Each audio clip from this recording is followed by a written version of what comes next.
Side నుంచే వచ్చేది. ఎక్కడ చూసారా? ఆ మబ్బుల్లో నుంచి వస్తాయి. మబ్బులు ఎక్కడున్నాయి తెలుసా? అది ఆకాశం. ఆకాశంలోనే సూర్యుడు ఉంటాడు. ఇప్పుడు మబ్బులు అడ్డం ఉంటే సూర్యుడు కనపడాడు అనమాట. అర్థమైందా? అట్లా ఇది నేల, భూమి, మబ్బు, ఆకాశం. ఆ ఆకాశంలో రాత్రి పూట చందమామం. ఇప్పుడు ఆ సూర్యుడు ఈ వర్షం ఉంటేనే మనకు పంటలు పడ్డేది, అనంతమే బియ్యం అవి వచ్చేది.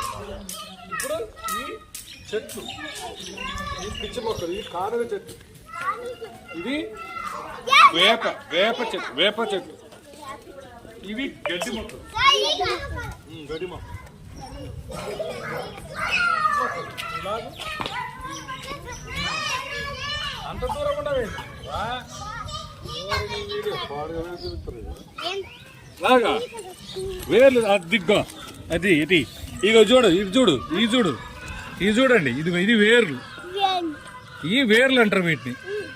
ఈ వేర్ల వల్లనే నీళ్ళల్లో ఉండేటువంటి ఆ నీళ్ళని పడి ఉంటాయి కదా, భూమిలోకి పోతాయి. అక్కడ ఉండే నీళ్ళు ఈ వేర్లు తీసుకొని ఇట్ట పైకి పంపిస్తుంది, ఇక్కడ పంపిస్తుంది అన్నమాట. ఇట్లా ఈ ఆకులకు ఇది కాండం అంటారు. ఇది ఒకటి చూడు లావుగుంది, దీన్ని తల్లి వేరు అంటారు. ఈ పక్కన ఉన్న చూసారా, ఈ పిల్ల వేర్లు, తల్లి వేర్లు, పిల్ల వేర్లు. ఈ భూమిలోకి ఇట్లా ఉన్నందువల్ల ఈ మొక్క పడిపోకుండా పట్టుకుంటారు గట్టిగా. భూమి నేల అంటారు, భూమి అంటారు. అర్థమైందా? గట్టిగా పడిపోకుండా పట్టుకుంటాయి. ఓకేనా? అది ఇట్లా ఈ మొక్కలు ఎన్ని పెరగాలన్నా, మనమందరము బ్రతకాలన్నా, జంతువులైనా చీమలైనా అన్నిటికీ వర్షం కావాలి.